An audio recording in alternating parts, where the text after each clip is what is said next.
नमस्कार विद्यार्थियों, कैसे हो आप सब। विद्यार्थियों, आप लोगों के द्वारा बार बार ये कहा गया है कि सर जो किताबों के पीछे छठी सातवीं आठवीं किताबों के पीछे शब्द रूप धातु रूप हैं उनको आप एक बार उच्चारण करके बता दें। इसीलिए आज मैं कक्षा 6, 7, 8 की किताबें लेकर के आया हूँ जो कि NCERT CBSE की किताबें हैं और इनके शब्दार्थ शब्द रूप धातु रूप मैं आपको उच्चारण करके बताऊँगा। एक बात ध्यान दीजिए, ये उन विद्यार्थियों के लिए भी बेहद उपयोगी है जो किसी भी संस्कृत एग्ज़ाम की तैयारी कर रहे हैं, क्योंकि अधिकतर एग्ज़ामों के अंदर NCERT की किताबों से प्रश्न पूछे जाते हैं और दूर दराज में बैठे मेरे बहन भाइयों के लिए वो किताबें मिलना काफ़ी बेहद मुश्किल हो जाती है। तो आज मैं छठी और ये आपकी कक्षा 7 की बुक है और इसके पश्चात कक्षा 8 की बुक, इन तीनों किताबों के अंदर से मैं आपको शब्द रूप धातु रूप करवाऊँगा। चलो शुरू करते हैं। सबसे पहले तो अकारांत पुल्लिंग शब्द बालक है।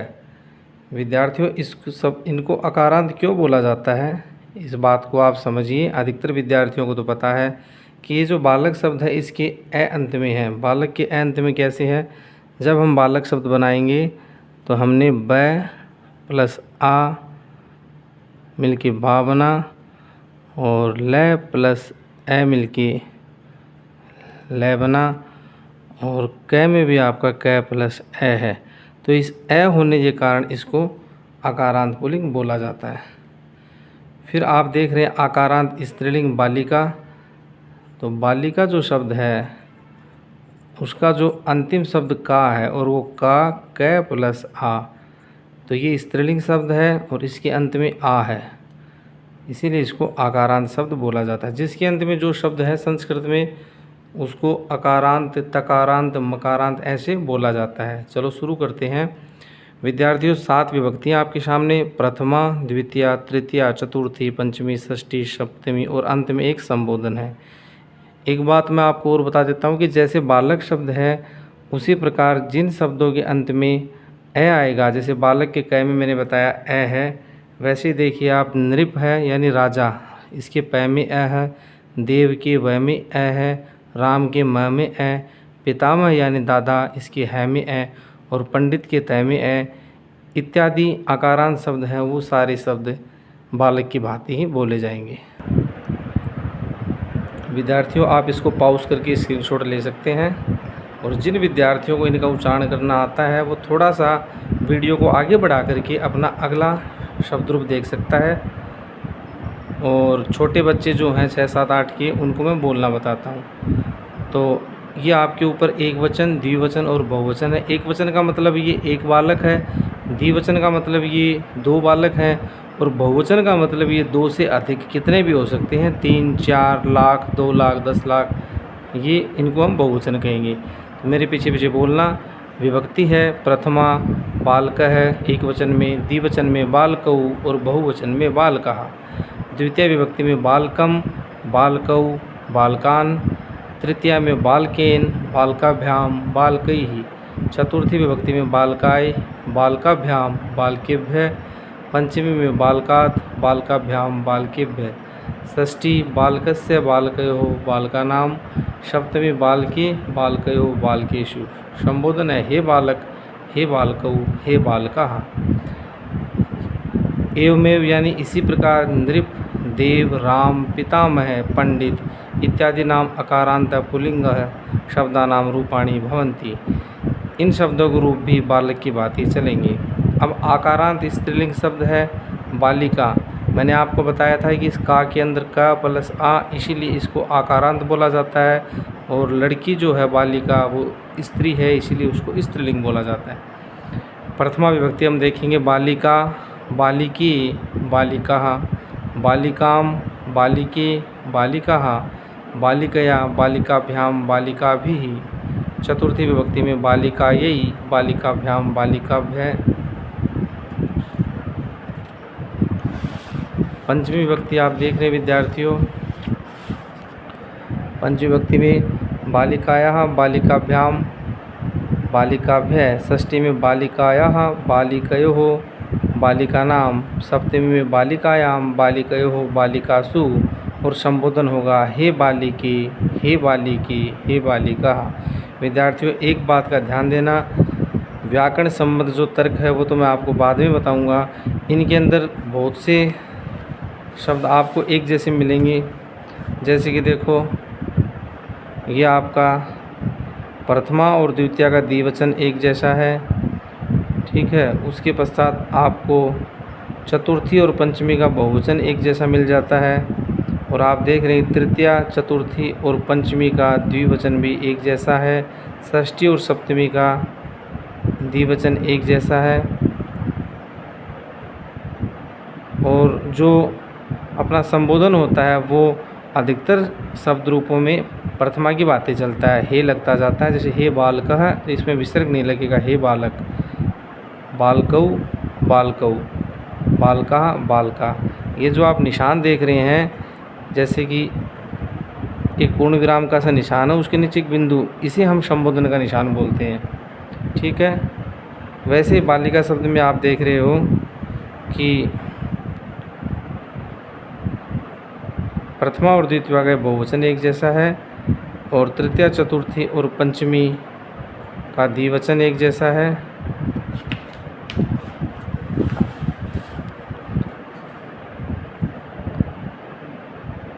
पंचमी और षष्ठी का एक वचन एक जैसा है, और षष्ठी और सप्तमी का द्विवचन के शब्द भी एक जैसे बन रहे हैं। और वही जो संबोधन आपका है उसमें बालिका की जगह बालिकी हो जाता है, आकारांत स्त्रीलिंग, बालिकी, बालिकी, बालिका। अब जैसे कि आकारांत शब्द चले थे, एक शब्द बनाने से कई शब्द बन जाते हैं, वैसे विद्यार्थियों लता शब्द भी स्त्रीलिंग है और आकारांत है। ता के अंदर आप आ देख रहे हैं, रमा का अर्थ लक्ष्मी होता है, इसके अंदर भी आ है, माला में आ है, कलिका में आ। तो ये शब्द रूप भी जैसे बालिका शब्द बने थे वैसे ये शब्द रूप बन जाएंगे। इत्यादि नाम आकारांत स्त्रीलिंग शब्दानाम रूपाणि भवन्ति। इसी प्रकार आकारांत स्त्रीलिंग शब्दों के रूप होते हैं। आगे देखिए, आकारांत नपुंसकलिंग शब्द, ऐसे शब्द जिसके ये आकारांत शब्द हैं, पुष्प शब्द है, ए अंत में है, और ये नपुंसकलिंग शब्द हैं। इन शब्दों को हम मकारांत शब्द भी बोल सकते हैं। विद्यार्थियों इसमें आपको ये ध्यान रखना है कि दो पंक्तियाँ जो है वो एक जैसी चलती है। जैसे प्रथमा विभक्ति में पुष्पम, पुष्पे, पुष्पाणि, और द्वितीया में पुष्पम, पुष्पे, पुष्पाणि। विद्यार्थियों तीसरी से लेकर के, यहाँ से लेकर के और आपकी सप्तमी तक ये है पुल्लिंग की बातें चलेंगी, पुल्लिंग शब्द रूप की तरह ही होती है। मतलब इनको याद करने में आपको ज़्यादा परिश्रम नहीं करना पड़ेगा, खाली दो ही याद करनी पड़ती है विभक्तियाँ, पुष्पम, पुष्पे, पुष्पाणि, पुष्पम, पुष्पे, पुष्पाणि। तृतीया पुष्पेण, पुष्पाभ्याम, पुष्पैः, पुष्पाय, पुष्पाभ्याम, पुष्पेभ्यः, पुष्पात्, पुष्पाभ्याम, पुष्पेभ्यः, पुष्पस्य, पुष्पयोः, पुष्पाणां, पुष्पे, पुष्पयोः, पुष्पेषु, हे पुष्प, हे पुष्पे, हे पुष्पाणि। इसी प्रकार आप फल शब्द के रूप पुस्तक के, नगर के, मित्र, उद्यान, इन शब्दों के रूप आप नपुंसकलिंग पुष्प की भांति बना सकते हैं।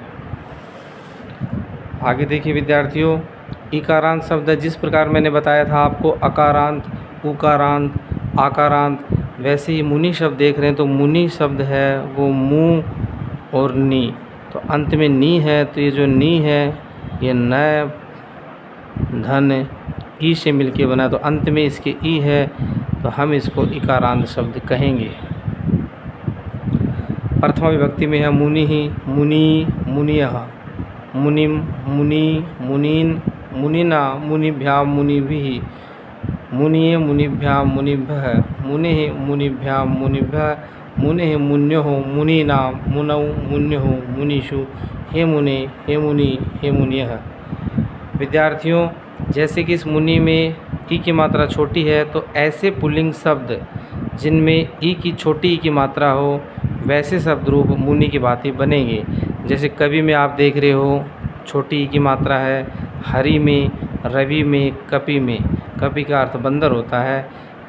इन शब्दों के रूप भी इत्यादि नाम इकारांत पुल्लिंग शब्दानाम रूपाणि भवन्ति। इन शब्दों के रूप भी आपके मुनि की भांति चलेंगे।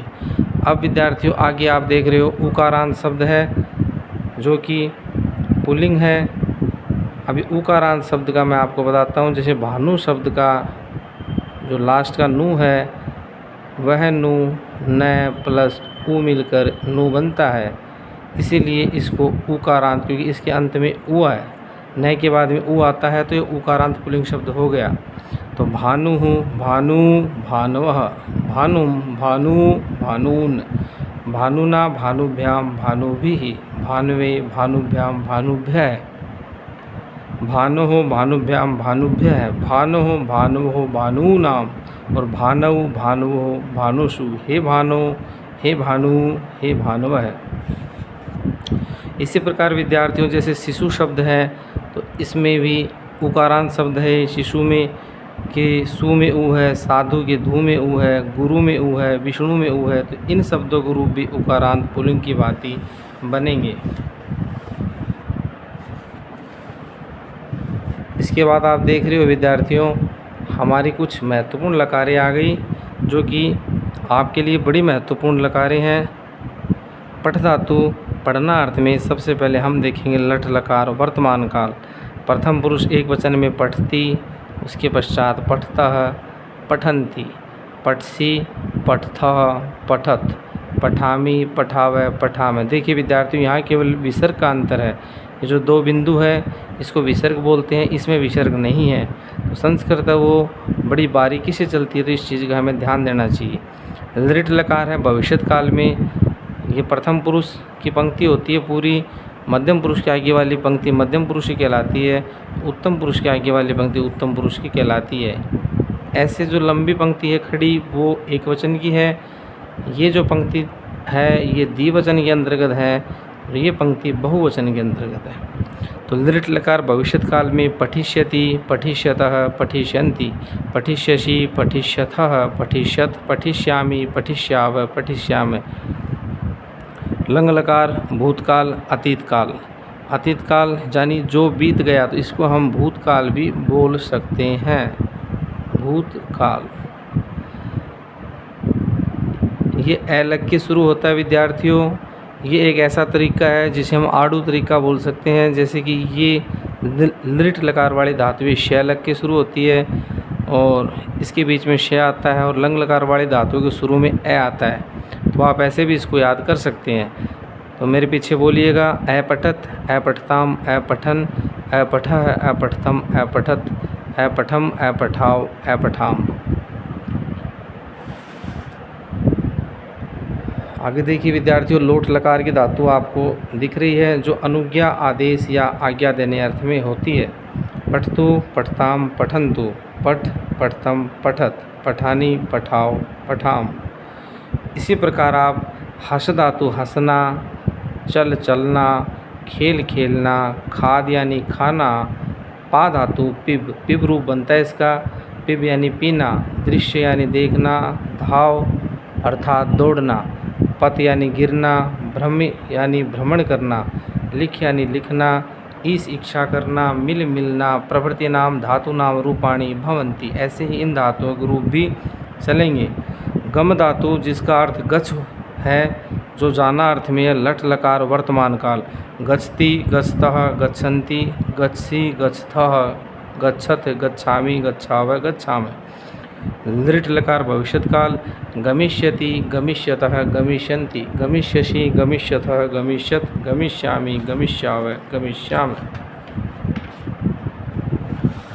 उसके पश्चात आप देख रहे विद्यार्थियों लंग लकार अतीत काल, जिसका मैंने एक दूसरा आपको क्या नाम बताया था, भूतकाल। ऐगच्छत ऐगच्छताम ऐगच्छन्, ऐगच्छः ऐगच्छतम ऐगच्छत, ऐगच्छम ऐगच्छाव ऐगच्छाम। लोट लकार आज्ञार्थक अनुज्ञा या आदेश अर्थ में गच्छतु गच्छताम गच्छन्तु, गच्छ गच्छतम गच्छत, गच्छानि गच्छाव गच्छाम। उसके बाद विद्यार्थियों स्था धातु जिसके रूप चलेंगे तिष्ठ, इसका अर्थ है ठहरना।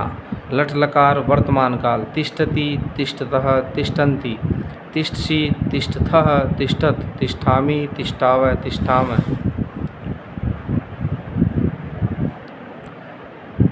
इसके पश्चात आप देख रहे हैं विद्यार्थियों लृट लकार भविष्यत काल। स्थास्यति, स्थास्यतः, स्थास्यन्ति, स्थास्यसि, स्थास्यथ, स्थास्यत, स्थास्यामि, स्थास्याव, स्थास्यामः। लंग लकार भूतकाल। ऐतिष्ठत, ऐतिष्ठाताम, ऐतिष्ठन्, ऐतिष्ठः, ऐतिष्ठतम, ऐतिष्ठत, ऐतिष्ठम, ऐतिष्ठाव, ऐतिष्ठाम। लोट लकार आज्ञार्थक। अनुज्ञा या आदेश अर्थ में तिष्ठतु, तिष्ठताम, तिष्ठन्तु, तिष्ठ, तिष्ठतम, तिष्ठत, तिष्ठानि, तिष्ठाव, तिष्ठाम।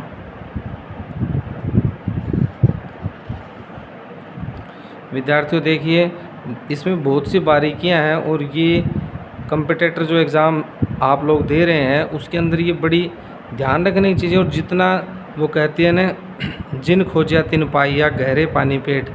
जितना हम ढूंढते हैं, जितना गहराई में जाते हैं, उतनी हमें चीज़ें दिखती हैं।